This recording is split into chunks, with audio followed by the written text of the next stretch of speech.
مسجد جہانما جو جامع مسجد دہلی کے نام سے مشہور ہے، یہ بھارت کے قومی دارالحکومت دہلی کی اہم ترین مسجد ہے۔ اسے مغل بادشاہ شاہجہاں نے 1650 میں تعمیر کرایا تھا، جو بھارت کی بڑی اور معروف ترین مساجد میں شمار ہوتی ہے۔ یہ پرانی دلی کے مصروف اور معروف ترین مرکز چاندنی چوک کے آغاز پر واقع ہے۔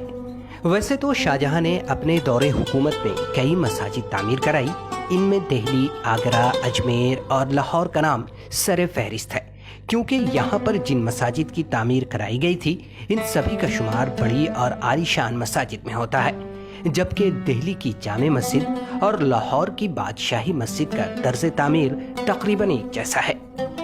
شاہجہاں نے 16 اکتوبر 1650 عیسوی بروز جمعہ کو ایک پہاڑی کی مضبوط چٹانوں پر خود اس کا سنگ بنیاد رکھا۔ دنیا بھر کے اعلیٰ ترین ماہرین تعمیرات، بہترین نقاش، سنگ تراش، انجینئر اور بہترین خطاطوں، ممتاز فنکاروں کے علاوہ 6000 مزدوروں نے اس عظیم الشان جامع مسجد کی تعمیر میں حصہ لیا، اور 6 سال تک اس کی تعمیر مسلسل جاری رہنے کے بعد 1656 میں اس کی تعمیر مکمل ہوئی۔ جامع مسجد کی تعمیر میں سادگی کو خاص طور پر ملحوظ رکھا گیا۔ اس کی سادگی ہی دراصل اس کی خوبصورتی ہے۔ اس مسجد کی تعمیر کے سلسلے میں ایک دلچسپ واقعے کا بھی ذکر کیا جاتا ہے۔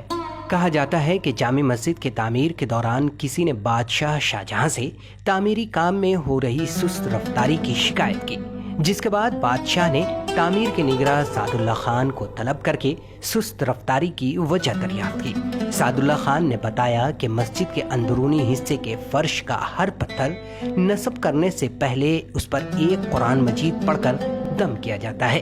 بادشاہ نے جب یہ سنا تو انتہائی مسرت کا اظہار کیا اور تعمیر کا کام اسی طرح جاری رکھنے کا حکم دیا۔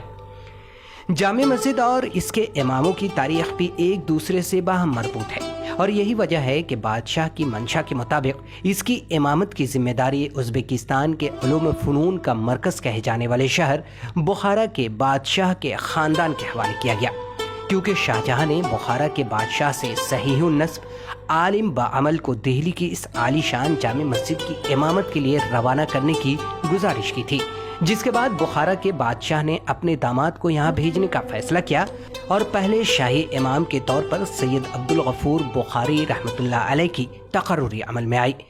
شاہجہاں کی منشا کے مطابق آج بھی اس شاہی جامع مسجد کی امامت کی ذمہ داری بخارا سے آئے اسی خاندان کے حوالے ہے، اور اسی خاندان سے نسل در نسل چلی آ رہی ہے۔